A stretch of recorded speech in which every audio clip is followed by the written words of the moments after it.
Even if I conceded that religion is profoundly useful, people without religion will just rape and kill each other, and we don't want that, so that would not, for a moment, grant credence to the idea that one of our books was dictated by an omniscient being. I could invent a religion for you right now. If we could spread this faith to billions right now, we would live in a better world, absolutely. If we could replace Islam with this faith, we would live in a better world, for starters. Religion is based on the notion that there is this invisible order which human beings can participate in, that is ordained by something that is transcendent. What people actually believe, in the case of Islam, nothing's more auspicious than dying a martyr. So I'm happy to make common cause with you to say this kind of religion is bad religion. Because atheists have no argument, and because they frequently address a Western Christian or Jewish audience, they resort to relentless attacks on Islam, taking advantage of the ignorance of their audience, who would easily dismiss similar reasoning against their own religion. But because of their unfamiliarity with Islam, they laugh and applaud the ridiculous argument being made. For example, in his debate with Jordan Peterson, Sam Harris calls the Quran mediocre, admitting he will never understand its poetic beauty because he doesn't speak Arabic. Quote, "He is just showing off his ignorance. No one would get away with calling the Hebrew Psalms or the King James Bible mediocre because they didn't understand the majesty of Hebrew or Middle English." In another example, Harris begins the first pages of his book to attacking Islam for the idea of martyrdom as manifest in the pathology of the suicide bomber. But every nation and ideology commemorates those who died for the cause, from the military to police to firefighters, to gang members, socialist movements, and nation states. Sacrificing yourself for a higher cause, or to save an innocent person, is hardly unique to Islam, and is regularly celebrated as one of the most heroic and honorable things you can do. Despite the fact that a person lost their life prematurely, we promise to remember them and vow that their sacrifice will not be in vain. Similarly, atheists will say that Islam, Judaism, and Christianity are prone to violence in ways that Eastern religion, like Jainism, Hinduism, Buddhism, Sikhism, Confucianism, and Shintoism, are not. One problem with a discussion like this is we have a word religion that is a suitcase term. I mean, religion is a word like sport. You know, you have a sport like, Thai boxing, where people get killed and hit in the head with elbows and knees, and then you have a sport like lawn bowling. What is in common between these sports apart from breathing? Not much, and yet they're both sports. And religion is like that. You have a religion like Jainism, the one truly nonviolent religion. I mean, the core dogma of Jainism is nonviolence. So that no matter how fanatical you get as a Jain, you are never going to be a Jain suicide bomber. I mean, now, by no stretch of the imagination is Islam a religion of nonviolence. Islam is a religion of violence in certain circumstances. Shintoism was deeply involved in the Japanese aggression in World War II. It was part of the state religion and was used to sanctify and bless Japanese troops as they engaged in all kinds of atrocities of war. Please look that up. Confucianism was similarly used by the Chinese imperial cult to promote complete obedience to the emperor. So one can imagine the status of women and poor farmers and peasants in such a worldview where the emperor is the center of the universe and therefore God. And during the conflict between the Indian states and Sikh separatists in the 70s, which culminated in Prime Minister Indira Gandhi ordering the Indian army to raid the holy temple of the Sikhs in Amritsar, the reason was because they were hiding weapons inside the holy temple. And therefore, that was justified. Indira Gandhi was later assassinated by her bodyguards for raiding that temple. But we can see that the idea that somebody would use a holy place as a front for militant or separatist activities is hardly unique to Palestinian terrorists or Islamic extremists to funnel money and weapons through supposedly religious charities and institutions. But all this comes from the Western tendency to romanticize the East, and especially to see the East Asian culture as passive or feminine. Needless to say, this is a very shallow understanding of Dharmic religion and world history. There is also a tendency to see these religions, Buddhism especially, as non-dogmatic. But we will see Eastern religion can be just as violent and dogmatic as any other. So let us explore the various intolerant tendencies in Eastern religions, both in actual doctrines and history. And because Rationality Rules and Sam Harris love to point out the idea of Jainism as the antithesis of Islam, which is supposedly the most violent and bloodthirsty and nihilistic and domineering religion you can imagine. The core dogma of Jainism is nonviolence. And Jainism is just praise the butterflies and worship nature, I guess. But did you know that Jains are expected to fast until death? This means that an elderly grandparent will be denied, over time, increasing amounts of food and water until they die of starvation. Euthanasia and assisted suicide are controversial in Western society, but a fast unto death is the expected norm in Jain society. My question is, what if grandma doesn't want to ultimately reduce her caloric intake to zero? What if she wants to eat good and live out a few more weeks or months? It seems the cultural practice would override an individual's preference, and we would call that elder abuse, if not murder, in Western society. Also, Jains do not believe women can achieve enlightenment. They must come back as a man. So grandma is really starving herself to come back as a man. Many Jain traditions do not admit women as priests, so even though they swear by nonviolence, they have troubling tendencies to a Western audience. But please note, I have to offer a disclaimer here. It is not my intention to attack any other religion as somehow inferior to Islam. My objection is to atheists who are really nudging their audiences toward Buddhism and attacking Islam when their audience doesn't know enough about Islam and when they're desperate and their point looks weak and therefore they have to redirect it to attacking Islam somehow. And their audience doesn't know enough about Islam and their opponents don't even care to defend it. And then Sam Harris says something like, there are religions that I simply don't worry about. Heuristics. We have heuristics. We use them to perceive the world. They're often highly reliable.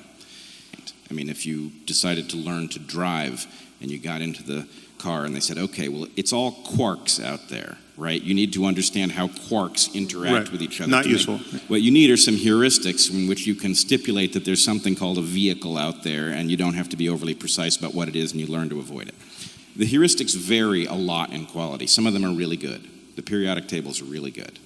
The idea of gravitational potential energy is kind of crappy, right? If I have a phone on a table here, I can tell you how much potential energy it has by measuring its mass and its distance from the ground, but if I've got a hole at one depth on one side of the table and another depth on the other side of the table, I can't calculate it because it's a crappy heuristic. What if these religious texts are heuristics through which most people simplify calculations that they are in no position to do? If it were true that religious heuristics increased well-being by allowing people to actually, on average, operate in the world in a way that increased well-being, what would you say about them then? Well, I would worry much less about them, obviously. I mean, and that's why I don't treat all religions equally. I mean, they're religions I literally never think about because I'm not seeing the daily casualties of those belief systems. So I think he says that in his debate with Brian Greene. And so the point of this essay is to show what a ridiculous statement that is, not only for people starving their grandparents to death, but Jainism only has 5 million adherents across the world, half the size of Judaism. Even if they all starve their grandparents, it wouldn't be as harmful, say, as all the trouble with Islam, from cultural differences, violence and terrorism, oppression of women, religious minorities. Hinduism, on the other hand, has approximately 1.1 billion adherents, Buddhism with approximately half of that, or 535 million people. These also have problematic attitudes towards women and engage in violence towards ethnic and religious minorities in ways that cause needless suffering for millions of people in their region of the world. And again, my aim is not to argue against or disprove Hinduism, an ancient and beautiful religion. My aim is to refute atheists who say that Islam has the most problems of any religion and Eastern religion approaches on none. Sam Harris acknowledges massacres by the Buddhists in Burma, Myanmar. On his website, he acknowledges the beauty of the Islamic mystical tradition in a nod to Rumi in his book on spirituality. But I remind the viewer the point that Sam Harris made in his second debate with Jordan Peterson, when Peterson admits that he's not ready to say that the resurrection of Jesus Christ actually happened. And he wouldn't explicitly say that to a student. He would answer a student who asked him, did the resurrection actually happen? He answered him as, it would take me 40 hours to answer that question. So Sam Harris says, why does it take you 40 minutes into the debate to admit that you don't believe, plainly and simply, that this event didn't happen? So on the same token, it takes Sam Harris a long time between relentless attacks on Islam, which he knows he will get away with, to appreciate not only Islamic mysticism, but very likely he even believes in the transcendental experience of Christ, Buddha, and the Prophet Muhammad, peace be upon them. The other way to say that is the only thing that's wrong with religion is the dogmatism. I've got no problem with the buildings and the music and the paintings and, you know. Wait a minute. That's not a trivial point, and it's not just a joke, because the buildings and the music are very important parts of the religious process. And to go further than that, I'm deeply interested in the phenomenology of spiritual experience. So whatever experience someone like Jesus had, whoever he was historically, or any of the other matriarchs and patriarchs of the world's religions, that phenomenology is subjectively real. I mean, it's diverse. I'm not saying everyone's had the same experience, but there are changes in consciousness that explain both how religions have gotten founded by their founders and the experiences people have had in the presence of those people or by following their methodologies that seem to be confirming of the dogmas that grew up around those traditions. And my issue is that whatever is true about us spiritually, whatever opportunity being born into this universe actually presents as a matter of consciousness spiritually, that truth has to be deeper than accidents of culture and just mere historical contingencies. The fact that somebody was born in Mesopotamia and not in China and got a different language game. So whatever is true there has to be understood in universal terms about the nature of human psychology and the human mind. Okay. I think he says this in his debate with Jordan Peterson, the second debate, which was in Toronto. First of all, how come in a debate no one ever takes him up on that? What kind of atheist are you? Certainly not a rationalist materialist like your fanboys on YouTube, Genetically Modified Skeptic, Cosmic Skeptic, and Rationality Rules. How come his fans don't realize they're following a spiritual guru, complete with the fraud of Pangburn philosophy, which he and Matt Dillahunty hung on to longer than they should have? Although I must say, I got to see Brian Greene and Richard Dawkins last year, and I got to ask a question. So financial shenanigans aside, those were some of the most important talks in human history. But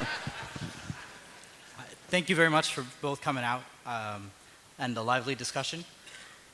I grew up in New York City, and I had a Jewish earth science teacher, but and so I didn't have the conflict between religion and science that Mr. Dawkins grows up with. And he just pointed out, if you believe the world was created in 6 days, how long would a day have been by that metaphorical understanding? So I was very grateful for my public school education. But my question... Hey, I went to PS 87, IS 44, right down the street, so I'm with you. My question is entangled with the previous one. The double-slit experiment in quantum physics implies that an electron will behave as a wave when it is not being observed, but returns to acting like a particle when we try to observe it, judging by the interference pattern it produces. This implies that the universe we live in is conscious. Without personifying this intelligence, would you agree, Mr. Dawkins, that quantum physics implies that our universe is conscious? No. I mean, Thank you. Of course it doesn't imply that. It's nothing to do with it. It's deeply mysterious, but there are different ways of being mysterious. Just because they're both mysterious, it doesn't mean they're the same thing. Yeah, there can be an error in thinking that often tries to imagine that consciousness plays a critical role in causing the fuzziness of the quantum world to resolve into definite reality, such as in the experiment that you described so well. But there's no evidence that consciousness is a vital part of that story.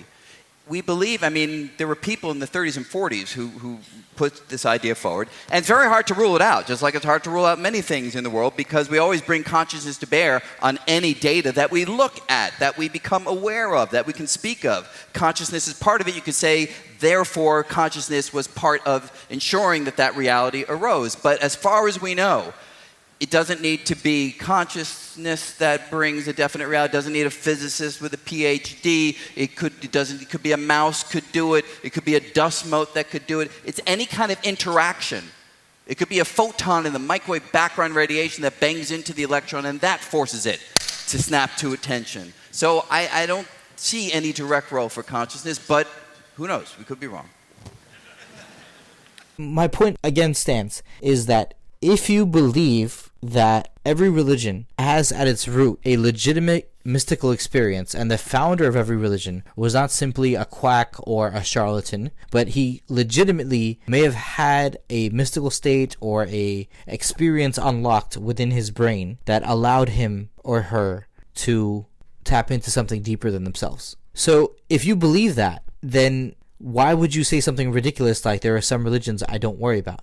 In 1992, Hindu mobs attacked and destroyed a centuries-old mosque in northern India, and ensuing riots across the country killed thousands of Muslims. According to a news article of the anniversary of the destruction, a local woman interviewed said that she still lived in the same area as the mosque that was destroyed, because all the rioters which had killed her husband had come from out of town. The incident was a bloody reminder, however, to Muslims that they were a minority in India, 15%, and could be singled out at any time. Nor was this an isolated incident. And without boring the viewer, there are 3 organizations which have led the Hindu nationalist right-wing party taking power in India. And RSS is a paramilitary group which is viewed as the arm, wing, and parent organization of the ruling BJP party, which stands for Indian People's Party. It was founded in 1925, and it was with the goal of establishing a Hindu state. Mind you, they've taken power in India, and they've had a stable government for a few years now. The assassin of Mahatma Gandhi once counted himself as a member. The organization was banned by India after the assassination in 1947, and again after the demolition of the mosque in 1992. So Sam Harris decries Jordan Peterson's Jungian defense of religion, which was really brilliant, by the way. I'm really not a Jordan Peterson fan, but that was a well-done defense, and I hope I can take up an atheist sometime. I'm not hearing a personal God who can possibly hear anyone's prayers, much less answer them, right? And I'm wondering what percentage of religious people who would say, oh yeah, I believe in God and it's the most important thing in my life, do you think have in mind a God of the sort you just described? I don't know, Sam, because when I talk to people online and use exactly this terminology, millions of people listen. So it's not so obvious what percentage of people see it this way. It may be that they have the intuitions, but they haven't been articulated well. I mean, this is the problem. It's the way in which he's failing to make the clear differentiation. The fact that it takes you 20 minutes to admit that a lot of the Bible is filled with barbaric nonsense. I don't think it took me 20 minutes to admit that. Well, if you're in a parish of 1, or in a parish of 1,000, or a parish of 100,000, but not in the parish that has anything in common with the Bible thumpers in my country who think that Jesus is very likely coming back and he's going to judge the living and the dead. If that's not the game you're playing at all, own it. But someone once asked you whether you thought Jesus was literally resurrected, and you said it would take me 40 hours to answer that question. I don't have a clear-cut answer to that question. And if you don't, that connects with many other things that we still have to talk about. It isn't obvious in the biblical account that Christ was literally resurrected. So it's not simple. This is not simple. No, let's put it probabilistically. I'll tell you that it's possible that he was physically resurrected. I mean, it's even possible. But wait a sec. I said it would take me 40 hours to answer the question. I didn't say that he was. How's this for an answer? Almost certainly not. So what's wrong with that answer? But this doesn't help him, he says, that you're a church of one. That's what he says to Jordan Peterson, because you believe in this Jungian, philosophized, psychologized religion, which is very objective and interpretive. And so you're a church of one, and that doesn't help him with millions of Christians in my country who believe the book of Revelation is imminent in terms of the apocalypse and the coming destruction. So he is woefully ignorant of the millions of Hindus in my country who practice a strain of fundamentalism which involves mixing religion and politics and overturning the secular foundation of India's democratic republic. And it's hard to excuse Sam Harris for saying there are religions I don't worry about, because these right-wing Hindu fundamentalist organizations have not only massacred thousands of Muslims and Christians in well-timed communal riots, they have seized the halls of power and are now the largest party in India. And also, many strains of Hinduism propose that a woman must come back as a man to achieve enlightenment and escape the cycle of reincarnation. Not only that, the very shadow of a woman is considered polluting for Hindu priests engaged in chastity. I guess gender equality for Hindu women is not a concern for Sam Harris and other atheist critics of Islam. I almost forgot to mention the practice of sati, which was only stamped out in the British colonial era. In traditional Hinduism, when a woman's husband dies, she has three choices. She can either set herself on fire by throwing herself on his funeral pyre. She can marry his brother, or she can become celibate and join a nunnery, never to remarry or eat anything but bland food such as white rice and white yogurt again. Sweets and spicy food are strictly forbidden for a nun, a widow nun in this state. You go live with the other widow nuns. In 2005, a controversial filmmaker in India released her film on the subject, while Hindu fundamentalists attacked theaters which dared to show the film. I know everyone knows about the Iranian fatwa against Salman Rushdie, but in India, right-wing Hindu politicians also whip up mobs into a censorship frenzy, often with violence and intimidation. The film in 2005 showed a preteen girl in pre-independence India who is married to an 80-year-old man, and when her husband dies of a heart attack, she is sent to a nunnery to live a life of solace and seclusion. When the nuns need money to meet their obligations, the little girl is sold into prostitution until she is rescued by a friend. Although this is a fiction movie, one can safely assume many Hindu women, young and old, were abused this way. Aside from sexism, classism also appears to be interwoven within Hinduism. To this day, in India, your caste determines much of your social standing and prospects for marriage. But basically there are four castes: priestly caste, king warrior,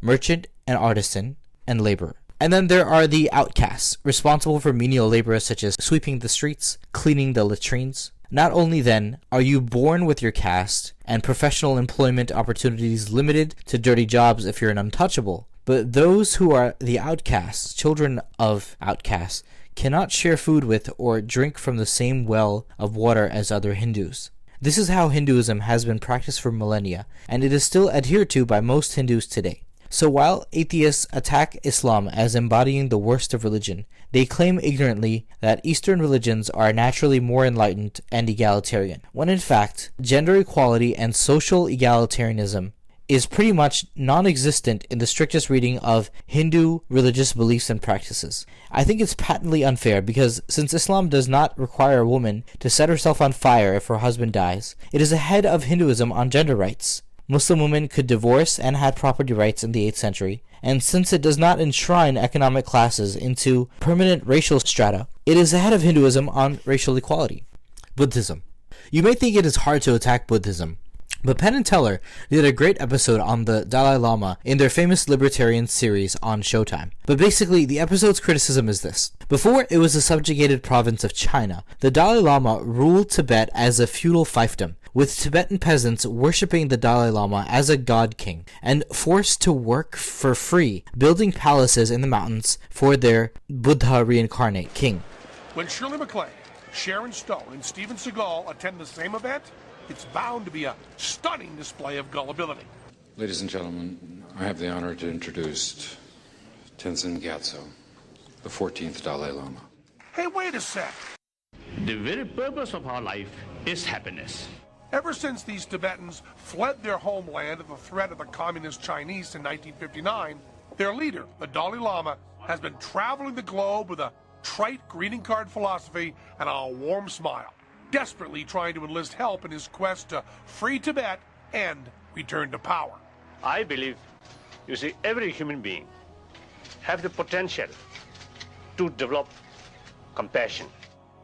This idea that he's a humble spiritual man with just a robe and a bowl and a prayer bead, isn't really what the Dalai Lama is all about.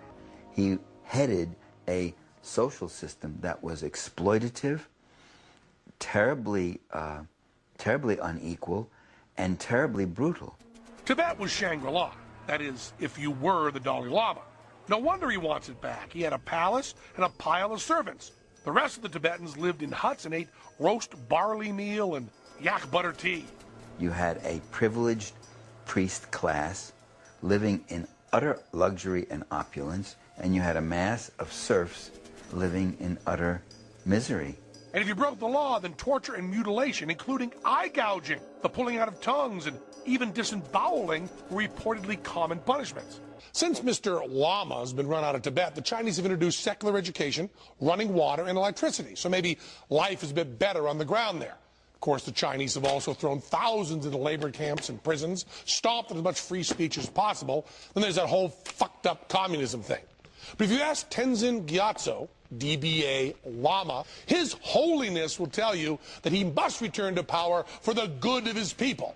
In this case, good may translate into his people living in squalor and his government condoning slavery. As this State Department internal memo reveals, the Dalai Lama at one time took $180,000 a year from the CIA for his living expenses, and $1.5 million a year, which included running a covert guerrilla training center in Colorado.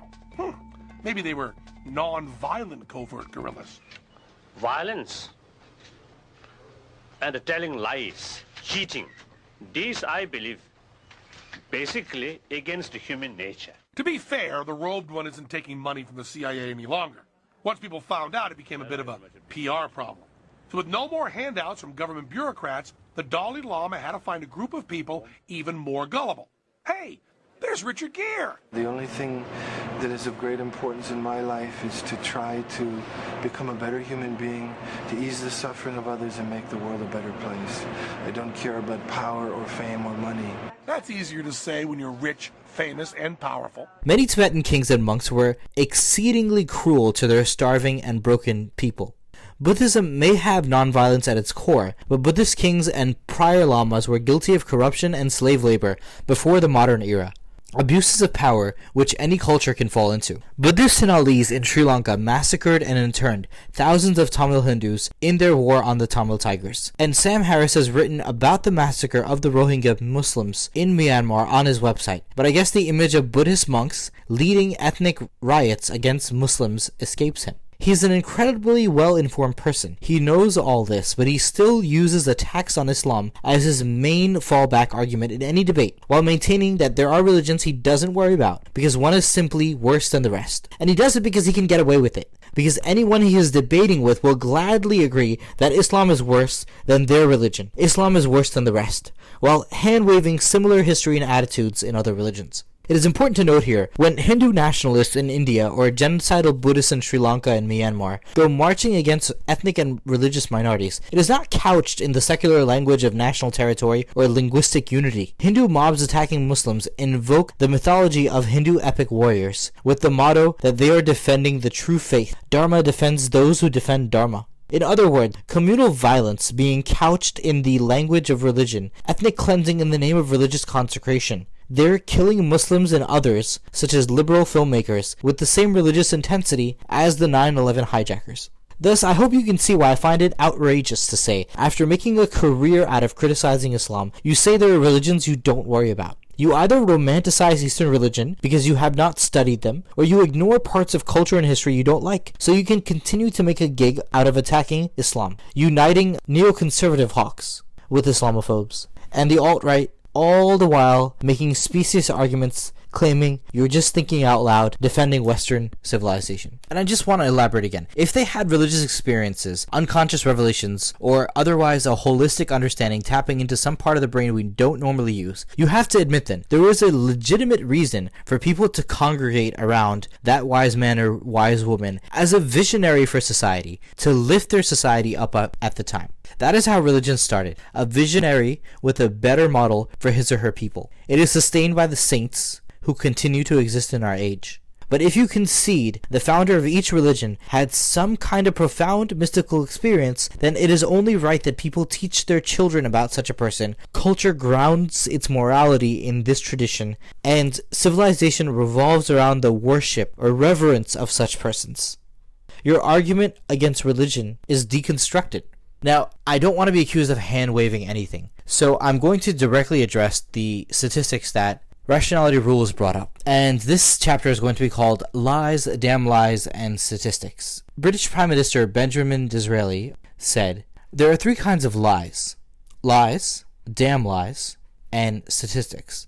With this aphorism, we can try to break open one of the greatest mistakes and fallacies of modernism in general, the use of statistics to create reality, and then proceed to implement reality policy on false, misleading, and highly irregular, unscientific statistics. Although genetically modified skeptic and cosmic skeptic and rationality rules do not dabble in the IQ and race controversy, Sam Harris has stooped so low. And I think it's important to remember that Harris is the atheist who is the most famous in the world right now, and with whom I disagree with the most. I think it's a parallel, though. Questionable statistics on Islam and the supposed intolerance of Muslims, and the same skewed treatment of poorly cobbled together data on which race has the highest IQ. So let me get to that first. The so-called data on race and IQ is total bullshit. The traffic in this information is to be either extremely prejudiced or extremely gullible. It's funny because usually atheists say religious people are prejudiced and or gullible, but we have Sam Harris not only defend and agree with the conclusions of the data, but his devoted follower, genetically modified skeptic, hand-waving the racist ramifications and transphobic comments made by his friend Douglas Murray and tolerated by Sam Harris. As a side note, I like Douglas Murray. Before his transphobic rant, I didn't think him to be a hateful person at all, and he actually recommended a great book on politics in post-World War II Germany, intersecting with the rise of radicalism in the Muslim world, called Power and the Idealists, The Political Life of Joschka Fischer. A really great book. I do recommend everyone read it. Thank you so much to Douglas Murray for recommending that the audience read it at the Jordan Peterson debate in Dublin. But it's not okay for genetically modified skeptic to attack Muslims for, quote, hand-waving away the statistics on Muslims who don't agree with liberal ideas on women's rights or gay rights. But he hand-waves the racist statistics of his mentor Sam Harris. And that people who always attack Islam for not being progressive enough about gayness stand by idly and even laugh along when their friend goes on a rant against trans people, and their fanboys also hand-wave such behavior of tolerating such homophobic, transphobic behavior. It is most disappointing when a young atheist hand waves that away, because that would be too much like a cult of personality, like in a religion or North Korea or something. But let me address the statistics and see if they are based in fact. The trouble with statistics used to correlate human intelligence and opinions on liberal rights in the Muslim world is that too often the conclusion of such a study is meant to influence instead of accurately reflecting what people believe. And by putting people in categories, there are two problems with such an approach. First, by believing whole races of people to be smarter than one another, or that all Muslims are intolerant in the extreme against women's rights or LGBTQ rights, you will not treat the next person on the street you meet fairly, because you will already have aggregate patriarchal beliefs of ordinary Muslims, or the aggregate average intelligence of ordinary black people in your head. By arriving at a conclusion about an entire group of people in the aggregate, either about IQ or social beliefs across human populations, you are not giving the person in front of you a chance. And subconsciously, we look for clues to reinforce our biases. So we will enthusiastically endorse instances which support our biases, while disregarding examples which disapprove of the statistics you have already agreed to in your head. On top of all that, the statistics are bullshit, so let's get into that. First, the bullshit statistics of race and IQ. I personally ran into this from Stefan Molyneux on the Rubin Report, and I've heard both Rubin and Sam Harris defend these statistics, and I've not heard genetically modified skeptic, rationality rules, or cosmic skeptic condemn their role model for his defense of these bullshit statistics. First, let's go over the quote facts in question. Stefan Molyneux said, "Well, I don't have the numbers tattooed on my hand. Ashkenazi Jews are about 120 in average IQ, Asians are 110, below them. Whites are below them in average 100. Blacks in America and the West average about 85. And people in indigenous groups in Australia and Papua New Guinea and sub-Saharan Africans average about 75 on the IQ scale." I mean, to give a very, very brief history of what it is, and for those who don't know where the science is. And the US Army, for over 100 years, has been giving more or less IQ tests to people to figure out whether they're sort of officer material or, grunt material, so to speak. The question of ethnicity and IQ is a whole layer cake. Just very briefly, the very top, the Ashkenazi Jews, 115 IQ on average, but lower on spatial reasoning and higher, like even higher than 115 IQ on verbal stuff, right? Of course, you would expect among novelists, among playwrights, among lawyers, where high verbal IQ is very important. And then under that, you have people from India, people from sort of East Asians, whatever, the Chinese, Japanese, and so on. 103, 104, 105 IQ in general, very high on spatial reasoning, which is why, the software engineers, other kinds of engineers, you see that, like Google has this, it's like 40% or something like that of their engineers. You've got your run-of-the-mill vanilla Caucasians coming in at 100. And then below, mestizos or Hispanic, 85, 90, and so on. And then you've got blacks in North America, particularly African Americans, coming in at 85, and there's been some upward drift a little bit. And then below that, you start to get sub-Saharan blacks, 70. There are pygmies in the high 50s, low 60s. There are the indigenous people of Australia, I think, in the low 60s. And some of these numbers, again, I don't have them all tattooed on my wrist or anything, but But is there evidence that it's genetic? Yes. I'm not a geneticist. Yes. So genetic in what regard? I mean, if we took the brain of a 25-year-old black man and the brain of a 25-year-old white man, what is it that they're doing that... They're different sizes. Yeah. Yeah. You know what I mean? That most black people in America, their ancestors were brought here as slaves, Sure. that they didn't have equality for many hundreds of years, all of this. Yeah. And then end up in poorer neighborhoods, then they get stuck on the welfare system, and of course we're painting with sort of broad brushes here, of course. But that is the environmental factor, right? Yes, and there's nobody who says, no sane person who says any human characteristic is 100% genetic. But again, and I would love to, I'm very keen on improving, particularly childhoods. That's where I think the big thing is. That's the challenge. You get this Head Start program. What do they pour? $100 billion into trying to close the black-white achievement gap, and with no effect. A few little bits at the beginning, and then it all generally tends to fade away. So it is something that it's a very difficult, unpleasant,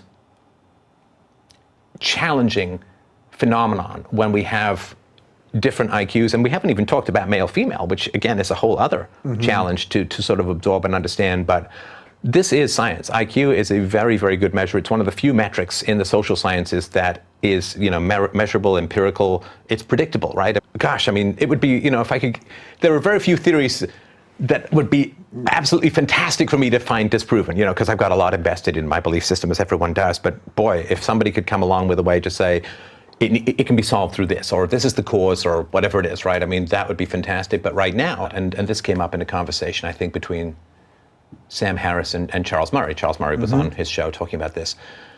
Well, why do you even want to bring this up? Isn't this just going to fuel racists? Well, first of all, it's an important fact. And we are tortured as a society by group differences. We endlessly talk about group differences. Well, they are real, and they're tragic. When you look at the average net income of Ashkenazi Jews and you compare it to blacks, it's worlds apart. Stefan Molyneux adds, Jews in particular have a higher symbolic communication intelligence. So, first, I was disagreeing with that in the comments, and somebody pointed out to say that Jews have higher communication intelligence is that stereotype that they're shisty and they're real slick with their tongues and they're good lawyers and they're good at, let's say, screwing someone out of a deal. So it's just very curious the language that he uses, because I thought that was a good point that another commentator pointed out in that video. But Molyneux doesn't say he's racist in the least, because he believes that on a spectrum, whites are smarter than dark-skinned people across the board. He says that it's actually tragic, and Rubin is listening sympathetically the whole time. It's tragic because of what we expect from social policy. And I guess that's a criticism of the liberal idea of you know how right-wingers criticize liberalism and socialism as trying to create equality of outcome? So, in other words, if you're trying to create equality of outcome and there's inherent IQ differences, it's just tragic because you're never going to achieve that. You're just going to pour a lot of money, and, you know, that's why liberal ideas don't work. It's because they're inherently less capable, don't you know? And the ultimate conclusion is we expect everyone to be successful when clearly we can't achieve the liberal goal of equality of outcome because of innate differences between the races in intelligence. Because it's hardwired in biology, it's not racist, it's tragic. While we all want to believe in science and cold, hard, objective facts, all too frequently racism is masked as pseudoscience and is cloaked in the context of legitimate statistics. But as the unexpected defeat of Hillary Clinton in 2016 against Donald Trump showed, too often polls and statistics reflect the bias of the one asking the questions rather than the reality on the ground. It is important to remember how easily statistics can be skewed. Also, my best friend showed me a really interesting piece from a British show, Hello Prime Minister. When you ask a group of people a question a certain way, they'll answer a certain way. But if you ask them another way... Have you ever been surveyed? Yes. This nice young lady comes up to you, so she starts asking you some questions. Mr. Woolley, are you worried about the number of young people without jobs? Yes. Are you worried about the rise in crime among teenagers? Yes. Do you think there's a lack of discipline in our comprehensive schools? Yes. Do you think young people welcome some authority and leadership in their lives? Yes. Do you think they respond to a challenge? Yes. Would you be in favour of reintroducing national service? Yes. Oh, well, I suppose I might. Yes or no? Yes. Of course you would, Bernard. After all you've told you can't say no to that. So, they don't mention the first 5 questions and they publish the last one. Is that really what they do? So, alternatively, the young lady can get the opposite result. How? Mr. Woolley, are you worried about the danger of war? Yes. Are you worried about the growth of armaments? Yes. Do you think there's a danger in giving young people guns and teaching them how to kill? Yes. Do you think it's wrong to force people to take up arms against their will? Yes. Would you oppose the reintroduction of national service? Yes. Like, do you believe that the Prophet Muhammad ever converted anybody by force? Most Muslims would say, no, he never did, because he was such a gentle person, and he never acted in retaliation, and he also never forced anyone to convert. Later on, there may have been his successors who did the consolidation of certain tribes, and we can have a discussion of that history. But the Prophet is understood in Islam, and the Quran is clear in saying there is no compulsion in religion. So most Muslims would say, no, the Prophet never had anybody convert. So if you really ask them, you know, do you believe apostates should be killed? The answer, if you really asked them, what do you think the Prophet would want them to do? And you pointed them the historical text, they would agree that Islam allows for the right to apostasy. And that's just from the historical text. So they believe it on a level if you just ask them a question that brought out their beliefs. And also, if somebody explained to them their religion in a certain way, instead of funneling money through the Saudi Information Ministry and through petrodollars, instead of radicalizing the Muslim world to people who don't want people to investigate their religion deeply and think deeply about religion and allow the religion to be looked at in a way which is more open-hearted and true. That would be really nice if the US would stop supporting the Saudi regime. And also, Qatar is another Salafist country, so we are very close to that country. And it's funny because there's only 2 countries in the world that have Wahhabism and Salafism as their official religion. That's Saudi Arabia and Qatar, and we're very close to both. So, and they pump out a lot of money to a lot of causes. First, it's strange how Stefan Molyneux uses the phrase tattooed to the back of my hand when referring to race and IQ statistics, because obviously Jews, gypsies, gays, and others during the Holocaust were tattooed with numbers to mark them as prisoners for identification. I guess he was trying to say there's no exact study he's referring to, which brings up another point, besides the strange reference to Nazi prison camps. If there's no specific study that you can point to, it's not science. There are too many varied human populations to make such a vast study, and there's too many different definitions of intelligence. I really reject the notion of IQ, and this is the postmodern critique of me coming out, and I guess we're not going there. But can you actually measure whether somebody can... I've met autistic children who can play every show tune possible, but they couldn't carry a normal conversation. So their vocal intelligence is very low. They probably couldn't learn math, but they can play the piano flawlessly. So somebody can be a cab driver and know the whole city like a grid on the back of their mind, and that's a form of intelligence which you wouldn't necessarily measure on an IQ test, which is about 3D objects rotating to the side and advanced verbal questions. So I reject the idea you can measure intelligence. But human populations are so varied, such as between Northern Europeans and Southern Europeans, and intermixing of people on the main continents for thousands of years. So when Sam Harris defends these bullshit statistics with Ezra Klein, he stated that what if a study came out showing that Ashkenazi Jews had a gene showing a predilection for hoarding? And that would we all castigate the researcher who published such a study, which simply showed the facts? And that's a false defense, because first of all, you're not even proposing a definite study on race or IQ that we can discuss based on peer review and methodology. Did you study anyway? There's so many different ethnic groups. I don't even how can you even measure ethnic groups and intelligence? It's strange. But let me explain to you the biggest reason why statistics on race and IQ should not be believed. On the false methodology. These statistics were compiled from the aggregate records of the U.S. Army over the decades, and that itself is a highly problematic sample. In the 1970s, the draft in Vietnam disproportionately selected high school dropouts to go die in Vietnam. A sergeant came out to talk to us and tell us that we were headed to Fort Benning, Georgia, to begin our Army training. And he told me, he said, "I want you to take charge of Gupton." He explained that Gupton could neither read nor write, and he said he's going to need help filling out paperwork when you get to Fort Benning.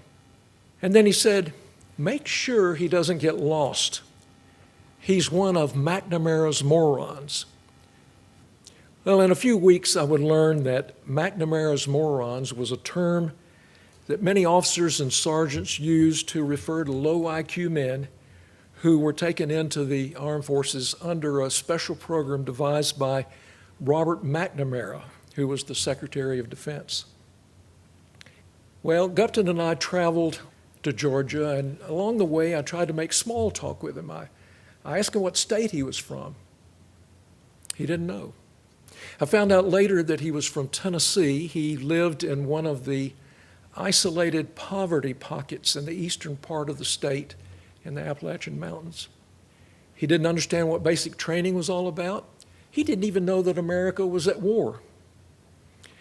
I tried to explain what was happening, but at the end I could tell that he was still in a fog.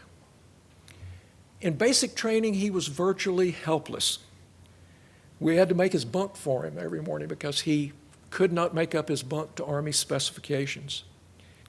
I had to tie his boots every morning until one trainee had the patience and took the time to teach him that skill. He had trouble with commands like left face and right face because he didn't know his left from his right. He had trouble marching. When the sergeant screamed at him, he was terrified and confused.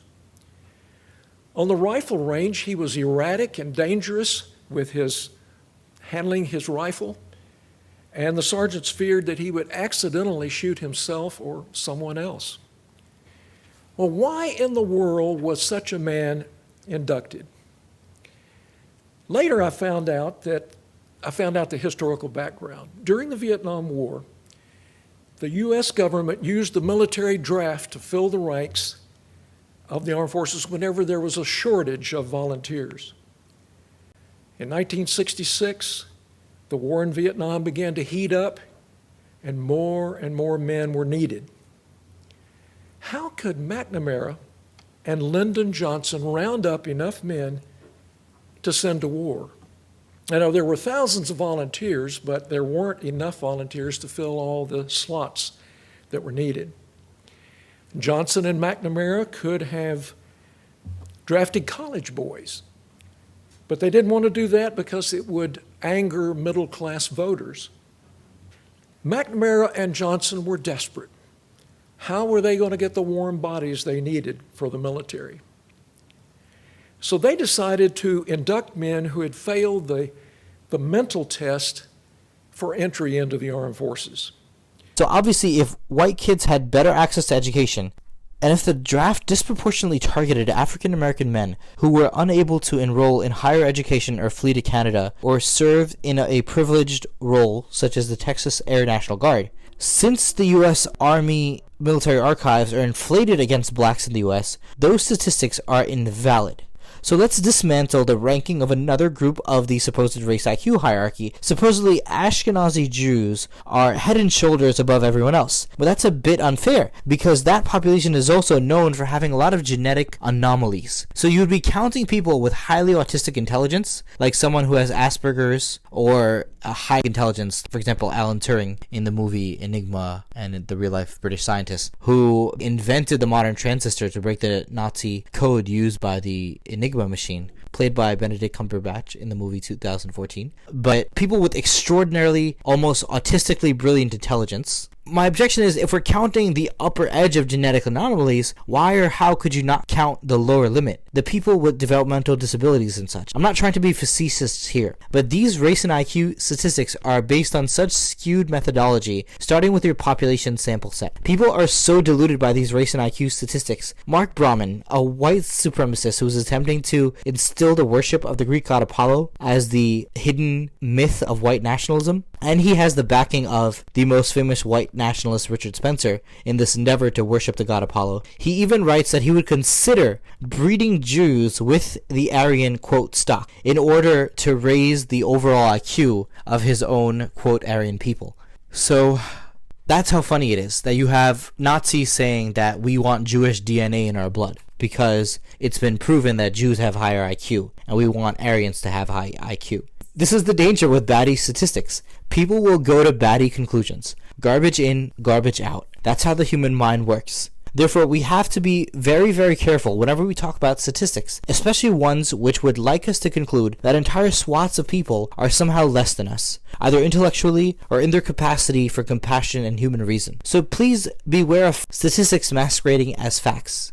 It is the easiest way to deceive people, as the British Prime Minister Disraeli said 100 years ago. Now, to address the statistics on intolerance in the Muslim world, I remember being a college Republican, and shortly after the 2007 London transport bombings, I visited an exhibit of British young Muslims who did Arabic calligraphy in graffiti. And I had dabbled in religious fundamentalism myself, and British groups which had proliferated into the United States at the time. So I knew all about British fundamentalism all throughout London because I was probably in the same circles in New York in high school, trying to join the group Al-Muhajirun, which was disbanded, and the guy was deported to Lebanon after the anti-terror laws were passed in the country after the 2007 bombings in question. So I asked the young British Muslim artist who was featured at the event, how do you feel about the poll that showed that 60% of British Muslims feel that the terrorist attacks which just took place in 2007 were justified in some way? And the artist replied, yes, but did you see the similar poll that showed an even larger percentage of native-born British population felt that these terrorist attacks could be justified in some way? So I had to sit down at that point, because I think it's an excellent point. Any opinion poll of a minority should be put in context of the opinion of the general population in which they're living. So to illustrate how strange it is to attack another culture for its nominally patriarchal system, it's pretty clear Joe Biden had a questionable record on racial integration by busing and gay rights, even though he was the first person in the Obama administration to come out for gay marriage, and he therefore led the administration in its most progressive policies in similar fashion. His record did not begin that way. So it's pretty ironic because your Liberal Party, that's if you're American, passed landmark anti-gay legislation, Don't Ask, Don't Tell in 1994, and won re-election handily by passing the law banning gay marriage, the Defense of Marriage Act, in 1996, which won re-election for a Democratic president. Both candidates for the Democratic Party, Clinton and Obama, in 2008 were resolutely against gay marriage, and it was a conservative Supreme Court justice who wrote the decision which legalized gay marriage across all 50 states in 2015. So I ask, in which year should all Muslims have caught up with every liberal right in the liberal coasts and Canada? Because up to a decade ago, your liberal parties were on the wrong track. On wife beating, feeling a husband owns a wife and can tell her what to do, I feel this still exists in large parts of Asia, Europe, and Latin America. Check out these two expats in China discussing their experience of dating Chinese women in the mainland. Unfortunately, patriarchy was the norm in most societies. Men are on average 20 to 30% larger than women, as genetically Rationality Rules keeps bringing up in his transgender athlete criticisms. And men have used their physical advantage to dominate women psychologically for millennia. So even in Italy, it was recently, until 1976, you couldn't be charged with murder if you found your wife in bed with another man, and you killed her upon discovering the act. So it's very Eurocentric to see these recent reforms in your own society, and then wonder or critique when everyone doesn't follow suit immediately. I will admit, though, no one will learn hate from Sam Harris, Richard Dawkins, Douglas Murray, except maybe against trans people, genetically modified skeptic, cosmic skeptic, or rationality rules. There are other speakers who incite against Muslims and immigrants, but the aforementioned atheists are simply critiquing in the finest tradition of Voltaire. But I have criticisms of their criticisms. If Dawkins admits that nationalism is just as dangerous as religion, and Sam Harris says North Korea and Stalin are just as bad as religion, and nationalism is just as bad and dogmatic as religion. Everything's soaked in blood, but the secular alternatives that we produced in the 20th century were certainly no less blood-sodden, and they produced nothing of any productivity. All right, well, then it's just not so that Stalinism was the product of secularism or atheism. This idea that the greatest crimes of the 20th century were somehow the product of atheism, right? When you look at what actually engineered these atrocities, it was something that looked very much like a religion. It was a religion in every way apart from an explicit commitment to otherworldliness. It was based on that's a big difference. Dogmatism through and through. It was based on personality cults that grew up around figures like Stalin and Hitler and Mao. It was not the ideas of Bertrand Russell and David Hume that brought us to the Gulag or to Auschwitz. Yes, but then you can't say it's the thought of Jesus Christ either. I mean, well, no, it's true. No, I can say that. I can say it was the thought of St. Augustine, and I can say it was the thought of St. Thomas Aquinas, explicitly, that gave us the Inquisition. Then why are you harping on Islam all the time? I will admit, I have such a newfound respect for Sam Harris, though, after he said that even though when they were discussing the Syrian refugees and how you can't have 20 people in your living room just because you live in a safe country and there's a crisis in another country, Sam Harris was honest enough to say, and empathetic enough to say, this is more in the interest of steelmanning our critics. You take a problem like immigration. The intuition that's driving the left, I mean, let's take the extreme case of an open borders ethic. But borders are illegitimate.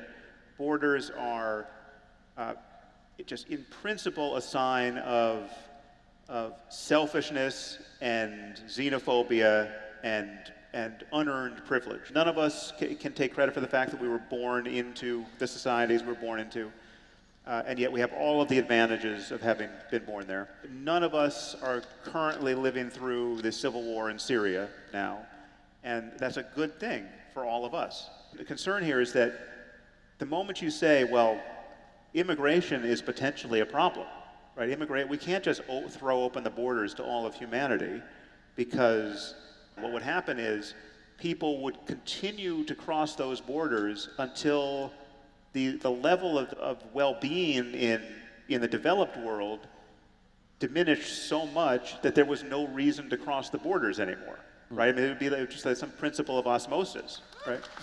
The concern is that, ethically speaking, this is a totally illegitimate situation. I mean, and to shine a bright enough light on any particular story in Syria, say, I mean, you give me the right family with children, and I learn enough about them and their plight, and I recognize within 30 seconds that if I were them, I would be desperate to get to Dublin or New York or San Francisco or anywhere but Syria, right? And it seems like a completely it seems evil to in any way perpetuate this lottery, where you pulled a bad ticket, and sorry, this defines the rest of your life and the lives of your children. I thought this was really big of him because he spends so much time attacking Islam that he could have sympathy with Syrian refugees on a human level. It was really amazing of him to say this. But he admitted that if the shoe was on the other foot, that his family had to get out of a situation, he would jump over as many borders as he needed to, break as many laws as he needed to get his family to a safe place and make sure his daughters had a good future ahead of them. And that was really big of him because his audience wasn't looking for that, and I don't think anybody was expecting such empathy. But anyway, I have a newfound respect for him. I really thank him for that. My point in another video was that Islam alone does not celebrate martyrs, Any nation or ideology honors that individual who gives his or her life for the cause. Whenever you criticize another culture, remember that the liberal progress of your own culture was made as the result of a centuries-long historical process. And as we see from the transphobic rant by Douglas Murray, even atheists and secular humanists, like Sam Harris, have a long way to go towards honoring the enshrined rights of the individual to live their lives however they wish to conduct their lives. So I also want to point out that people who think Buddhism and Hinduism are not dogmatic and the other religions are dogmatic. I took a Buddhism class with Professor Bert Briner at Hunter College. He was such a wonderful teacher, and he assigned a book called A Concise History of Buddhism by Andrew Skilton. We didn't get to finish reading in class, but I finished reading it. There was a wonderful page on how Buddhism was dogmatically opposed to Hinduism in so many ways, and that Hinduism believed in reincarnation based on your soul. Buddha said that the soul was an illusion, therefore there is no Atma. Hinduism was predicated on the caste system, specifically the priestly and princely classes being on top. Buddhism was staunchly against and made no mention of the caste system. So you do have very real dogmatic differences, and therefore, I remember a Hindu teacher, the guy who founded Vedanta, his commentary on the Bhagavad Gita, and he wrote in there that Buddha was an avatar of Vishnu, but he was sent to deceive the atheists. So there you have a Hindu vehemently attacking Buddhism as, okay, well, it's true, but it's kind of sent to call the atheists. So there is such a thing as dogma in other religions. There is such a thing as violence in Eastern religion.